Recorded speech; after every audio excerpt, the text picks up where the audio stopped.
Hello நண்பா நண்பீஸ், எல்லாரும் நல்லா இருக்கீங்களா? இன்னைக்கு எபிசோட்ல சிட்டிக்குள்ள வாழ்ற மனுஷங்களை எல்லாம் திடீர்னு காட்டுல வாழ்ற மிருகமான கருஞ்சிறுத்தையால தாக்கப்பட்டு கொல்லப்படுறாங்க. பரபரப்பான சிட்டிக்குள்ள எப்படி யாருக்கும் தெரியாம கருஞ்சிறுத்தையால வர முடியும்? அதுல இருக்கிற மர்மத்தை என்னங்கிறத வாங்க பார்க்கலாம். அதுக்கு முன்னாடி என்னோட சேனல் கோச்சி தமிழ் டிராமாஸை சப்ஸ்கிரைப் பண்ணிடுங்க. மறக்காம பெல் ஐக்கானை ப்ரெஸ் பண்ணிடுங்க. போன எபிசோட்ல லீசிக்கு அடிபட்டுருச்சு இல்லையா? அதனால அவனை பார்க்கறதுக்காக போன ஜிசு, இந்தாப்பா புண்பட்ட இடத்துல இந்த மருந்தை போட்டு ஆத்திக்கோ, 10 நாள்ல சரியா போயிடும். எங்க அப்பா தான் இந்த மருந்தை உனக்காக கொடுத்து அனுப்புனார்னு சொல்லிட்டு, ஏன் பாலி உனக்கு இந்த வேண்டாத வேலை? கொஞ்சம் மிஸ் ஆயிருந்தா உன்னோட உயிருக்கே ஆபத்தாயிருக்கும். யார் பண்ண புண்ணியமோ நீ பொழைச்சிக்கிட்ட. இனிமேல் இது மாதிரி எல்லாம் செய்யாதன்னு சொல்றா. அதை கேட்ட லீ, நான் அன்னைக்கு அதை தடுக்கலைன்னா இந்த கத்தி குத்து சமோ மேலே தான் பட்டிருக்கும். அவன் என்ன நம்பி தான் இந்த டீமுக்குள்ளே வந்தான்.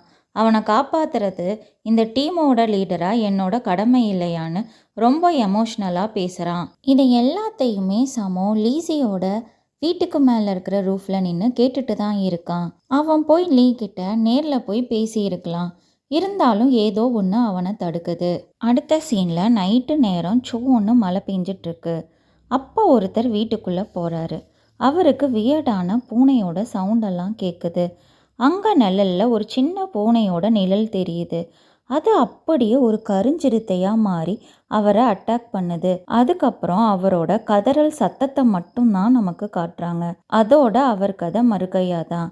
இப்படி ஒரு மர்மமான முறையில் நடந்த கேஸை இன்வெஸ்டிகேட் பண்ணுறதுக்காக லீயும் அவனோட அசிஸ்டன்ட் ஹுவாங்கும் அங்கே போகிறாங்க. சாரி, நான் அந்த இடத்த வீடுன்னு நினச்சிக்கிட்டேன். அது வீடு இல்லை, அது ஒரு டவன். டவன்னா மதுபான விடுதியோடு கூடிய தங்குமிடம்னு கூகுளில் காட்டுது. லீ அங்கே இருக்கிற டவன் ஓனர்கிட்ட இது எப்போ நடந்ததுன்னு ஃபார்மலாக விசாரிக்கிறான். அதுக்கு அவர், சார் நேற்று ரொம்ப மழையாக இருந்துச்சு சார், அதனால் வந்தவங்க யாராலையும் வெளியே போக முடியல, ரொம்ப கூட்டமாக இருந்துச்சு, அதனால் நான் நடுராத்திரிக்கு மேலே தான் இங்கே வந்தப்பவே இவன் ப்ரூட்டெல்லாம் அட்டாக் பண்ணப்பட்டு இறந்து தான் கிடந்தான்னு சொல்கிறாரு. அதுக்கப்புறம் லீ அவர்கிட்ட அவன் கூட வேற யாராவது இருந்தாங்களான்னு கேட்குறான். அதுக்கு அவர், அவனோட ஃப்ரெண்ட்ஸ் 2 பேர் கூட சேர்ந்து தான் சார் ட்ரிங்க்ஸ் பண்ணான். அதில் ஒரு பையபுள்ள வீட்டுக்கு போய் சேர்ந்துருச்சு சார். இன்னொரு பையபுள்ளைய காலையிலேருந்து தேடிட்டுருக்கேன், எங்கே போனான்னே தெரியல சார்னு சொல்கிறாரு. அங்கே இருந்த ஹுவாங் லீ கிட்ட, சார் இவன் டவனில் ஸ்டே பண்ணிட்டு இருக்கிறனால இவனோட ஐடென்டிட்டி என்னன்னே தெரியல, அதை போய் நான் முதல்ல செக் பண்ணட்டுமான்னு கேட்குறான். அதுக்கு லீ, இந்த விக்டிமோட பாடியை முதல்ல அட்டாப்சிக்கு அனுப்பி வைங்க, அதுக்கப்புறம் மற்றதையெல்லாம் பார்த்துக்கலாம்னு சொல்லிடுறான். அடுத்த சீனில் இப்போ இறந்து போன இந்த விக்டிம் ஒரு தேடப்படும் குற்றவாளிங்கிறது தெரிய வருது. அட்டாப்சி பண்ணி முடித்த கியூட்டி லீ கிட்ட, பாஸ் இந்த விக்டிமோட பாடியில் இருக்கிற காயத்தையெல்லாம் பார்த்தா கண்டிப்பாக மனுஷங்க யாராலையுமே இதை பண்ணியிருக்க முடியாது. காட்டில் வாழ்கிற ஏதோ ஒரு பெரிய மிருகம்தான் இவனை இப்படி கடிச்சு கொதறி போட்டிருக்குன்னு சொல்கிறா. அதை கேட்டலே, அதுக்கு சான்ஸே இல்லையே, இவ்வளோ பெரிய சிட்டிக்குள்ள யாருக்கும் தெரியாம எப்படி ஒரு காட்டு மிருகம் இங்க வர முடியும்னு சொல்றான். அங்க பயந்துக்கிட்டே வந்த ஜிசு, ஏன்னா ஜிசுக்கும் கொல்லன்னா நம்மள மாதிரியே அவளுக்கும் ரொம்ப பயங்க. லீ, நீங்க பேசிட்டு இருந்ததையெல்லாம் நான் கேட்டுக்கிட்டு தான் இருந்தேன். இந்த விக்டிம கடைசியா மரத்துல தான் தொங்க விட்டு இருந்தாங்களான்னு கேக்குறா.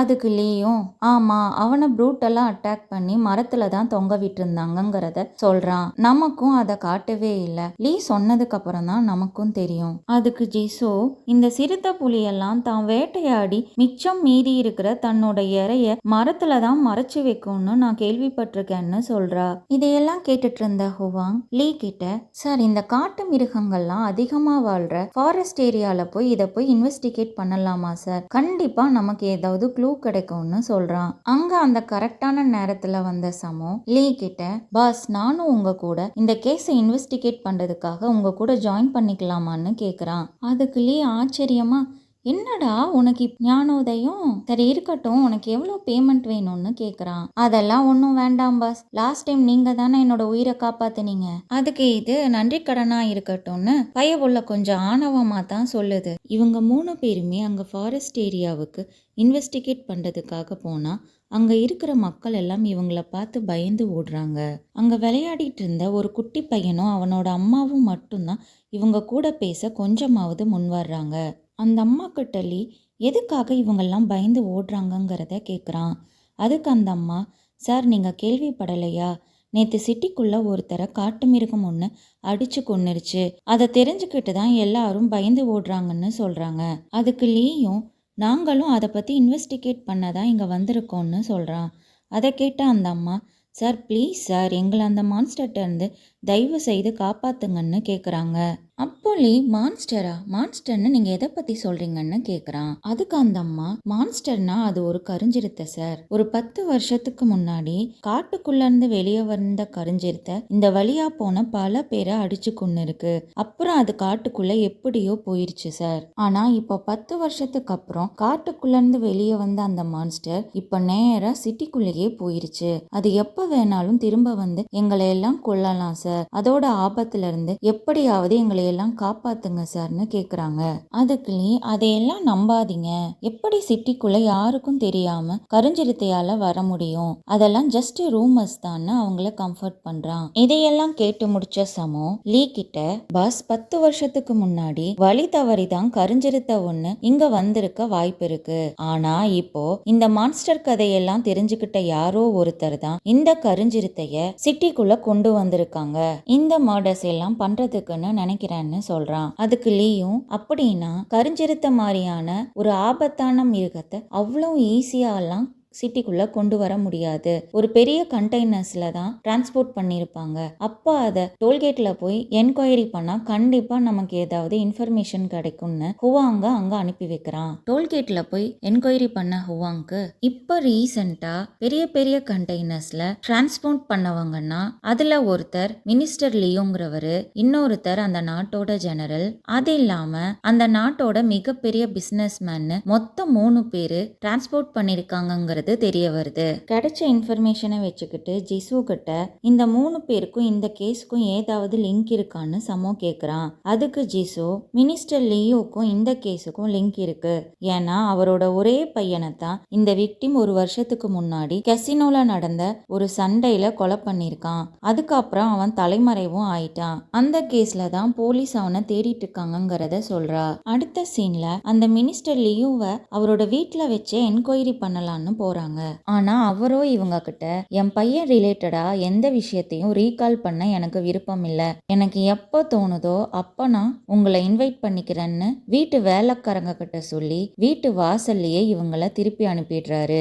மினிஸ்டர் இல்லையா, அதனால வேற வழியே இல்லாம என்கொயரி பண்ண முடியாமலே வெளியே வந்துடுறாங்க. வெளியே வந்த லீ கிட்ட சமோ, பாஸ் இங்க தான் நம்ம பருப்பு வேகவே இல்லையே, நான் போய் மர்டர் நடந்த அந்த டவன்லையாவது போய் ஏதாவது இன்ஃபர்மேஷன் தேருமான்னு பார்த்துட்டு வரேன்னு சொல்கிறான். அதுக்கு லீ, நாங்களும் உன் கூட வரட்டுமான்னு கேட்க, எதுக்கு பாஸ் வம்பு, நீங்க போட்டுட்டு இருக்கிற யூனிஃபார்மை பார்த்தாலே எல்லாரும் தெரிச்சு ஓடிடுவாங்க, நானே போய் தனியா பாத்துக்கிறேன்னு டவனுக்கு சமோ தனியா போறான். அங்க போனா யாருமே இல்லாத கடையில யாருக்குப்பா டீ ஆத்துறங்கிற மாதிரி இருந்த டவன் ஓனர்கிட்ட சமோ, என்ன பாஸ் எப்படி இருந்த கடை, இப்போ இப்படி கூட்டமே இல்லாம களை இழந்து போயிருக்கேன்னு கேட்க, அதுக்கு அவரு, அதை ஏன்பா கேட்குற, அந்த நாசமா போன விக்டிம் எப்போ என்னோட டவன்ல வச்சு செத்து போனானோ அப்போ இருந்து இங்க யாருமே வர்றதில்லைன்னு சொல்றாரு. அப்புறம் சமோ அவர்கிட்ட, எங்க பாஸ் அந்த விக்டிமோட 2 ஃப்ரெண்ட்ஸும் தலைமறைவாக்கிட்டாங்கன்னு கேள்விப்பட்டேன், அது உண்மையா பாஸ்ன்னு கேக்குறான். அதுக்கு அவரும், உங்ககிட்ட சொல்றதுக்கு என்னப்பா, அவனுங்க 3 பேருமே ஜிகிடி தோஸ்துங்க,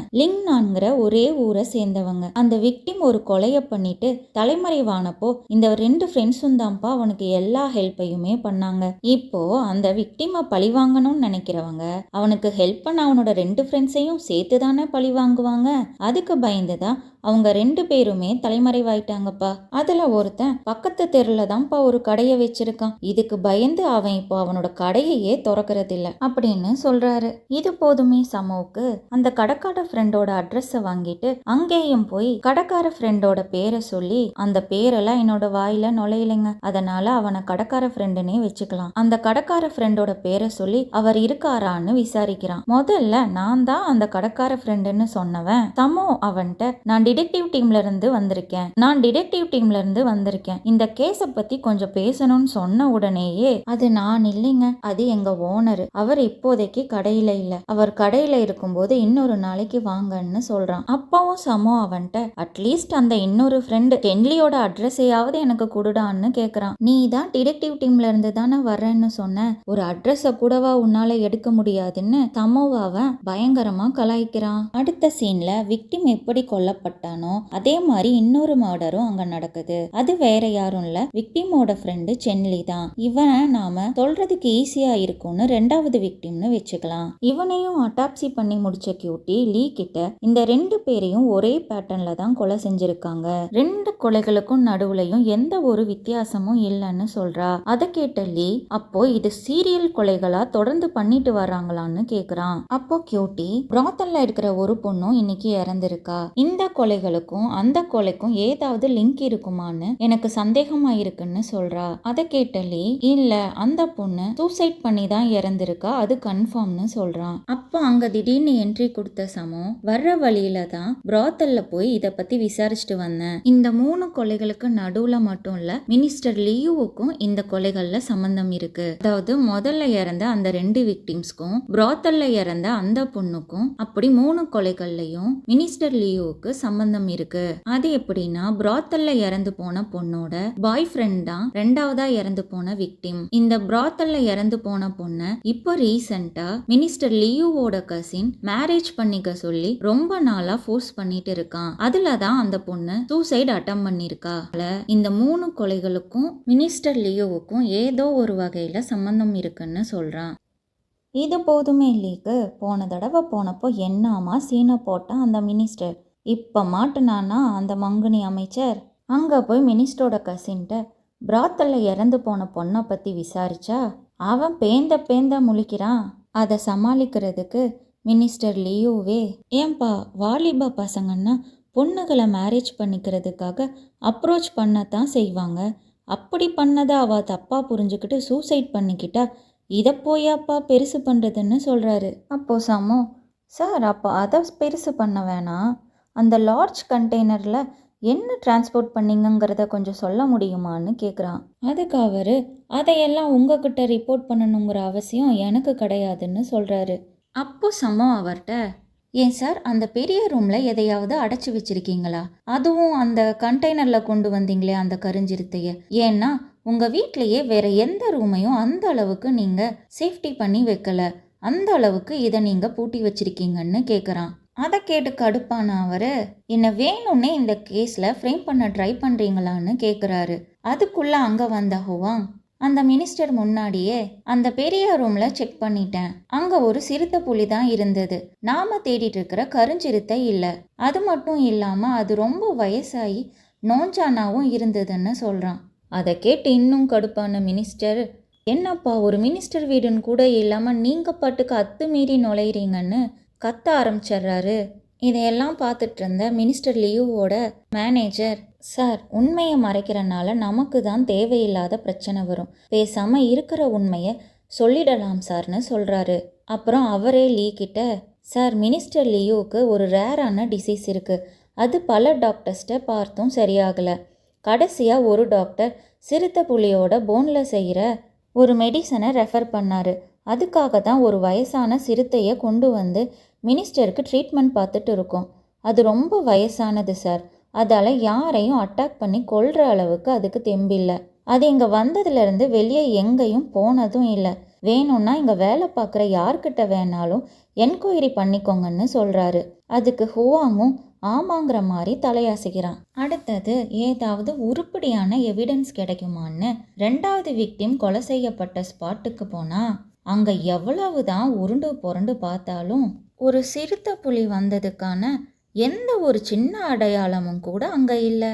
ஆனால் வினோதமாக ஒரு குட்டி பூனையோட காலடி தடமும் பூனை எங்கே போனாலும் ஸ்க்ராட்ச் பண்ணும், அதை கவனிச்சிருக்கீங்களா, அந்த மாதிரியான ஸ்க்ராட்ச் மார்க் தான் இருக்குது. அடுத்த சீனில் சமோ ஜிசு கிட்ட, விக்டிமும் அவனோட 2 ஃப்ரெண்ட்ஸும் பற்றின ஏதாவது டீட்டெயில்ஸ் நம்மக்கிட்ட இருக்கிற டேட்டாபேஸில் இருக்கான்னு விசாரிக்கிறான். அதுக்கு ஜிசோ, இவங்க 3 பேரும் லிங்னாங்கிற ஊரை சேர்ந்தவங்க, 2 வருஷத்துக்குள்ளே தான் நம்ம சிட்டிக்கு வந்திருப்பாங்க.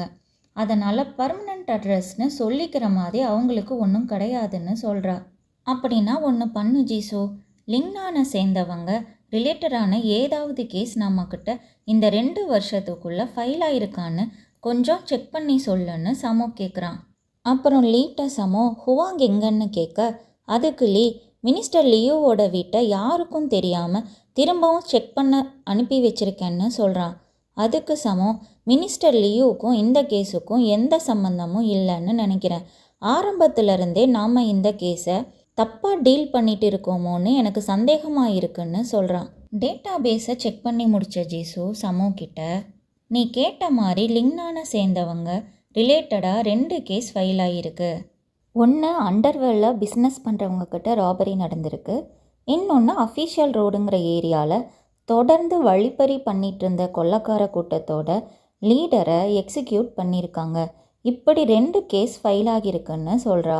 இதை பற்றி தெரிஞ்சுக்கிட்ட சமோ, அஃபீஷியல் ரோடு எங்கே இருக்குன்னு மட்டும் கேட்டுட்டு மொத்த டீமையும் அங்கே கூட்டிகிட்டு போகிறான். அங்கே இருக்கிற மக்கள்கிட்ட இங்கே இந்த 2 வருஷத்துக்குள்ளே ஏதாவது கொலைன்னு நடந்திருக்கான்னு விசாரிக்கிறான். அதுக்கு அவங்க கொலைன்னு எதுவும் இங்கே நடக்கலை, ஆனால் மலையில் இருக்கிற கருஞ்சிறுத்தையால் சில பேர் கொல்லப்பட்டிருக்காங்க. அவங்க யாருமே லோக்கல் ஆளுங்க கிடையாது, வெளியூரை சேர்ந்த பிஸ்னஸ் மேன்ஸும் கவர்மெண்ட் அஃபீஷியல்ஸ் மட்டும்தான். அவங்கெல்லாம் நேர்மையாவா சார் சம்பாதிக்கிறாங்க, மக்கள்கிட்ட இருந்து அநியாயமாக தானே அடித்து பிடுங்குறாங்க. அதான் அவங்களுக்கு இப்படி ஒரு தண்டனையை கடவுள் கொடுத்துருக்காரு. அப்போ கூட இங்கே ஒரு டீ கடை இருந்துச்சு சார், அங்கே தான் எல்லாரும் ரெஸ்ட் எடுப்போம். அதுக்கப்புறம் அதுவும் எங்கே போச்சுன்னே தெரியலன்னு சொல்கிறாங்க. அதுக்கப்புறம் சமோ லீ கிட்ட, சார் ஒரு சின்ன விளையாட்டு விளையாடுவோமா சார்னு புதுராக பேசுகிறான். அடுத்த சீனில் அந்த கடைக்கார ஃப்ரெண்டை தான் பார்க்க போகிறாங்க. அங்கே போனால் அவன் ரொம்ப உடம்புக்கு முடியாமல் படுத்திருக்கான். அப்போது அவனோட ஒய்ஃப் தான் சமோக்கிட்ட, சார் அவரோட ஃப்ரெண்ட்ஸ் 2 பேருமே இறந்த சோகத்தில் இவருக்கு உடம்புக்கு சரியில்லாமல் படுத்த படுக்கை ஆகிட்டாரு சார். 2ஆவதாக இறந்த விக்டிம் என்னோட கூட பிறந்த அண்ணன் சார். எங்களால் இந்த துக்கத்துலேருந்து மீளவே முடியல. கூடிய சீக்கிரம் நாங்களும் இந்த ஊரை விட்டுட்டு எங்கள் சொந்த ஊருக்கே போகிறோம் சார்னு பரிதாபமாக சொல்கிறா. அதுக்குள்ளே அந்த கடைக்கார ஃப்ரெண்டு, முதல்ல வீட்டுக்கு வந்தவங்களுக்கு டீ கொடுமா அப்படின்னு இந்த துக்கத்துலேயும் ரொம்ப அக்கறையாக சொல்கிறாங்க. அப்போது சமோ அவன்கிட்ட, உனக்கு அஃபீஷியல் ரோடில் தொடர்ந்து நடந்த ராபரி பற்றி ஏதாவது தெரியுமா? ஏன்னா அந்த மெத்தடை யூஸ் பண்ணி தான் உன்னோட 2 ஃப்ரெண்ட்ஸையும் கொலை பண்ணியிருக்காங்க. உனக்கு ஏதாவது தெரிஞ்சால் எங்ககிட்ட சொல்லு, அது எங்களுக்கு ரொம்ப யூஸ்ஃபுல்லாக இருக்கும்னு சொல்கிறான்.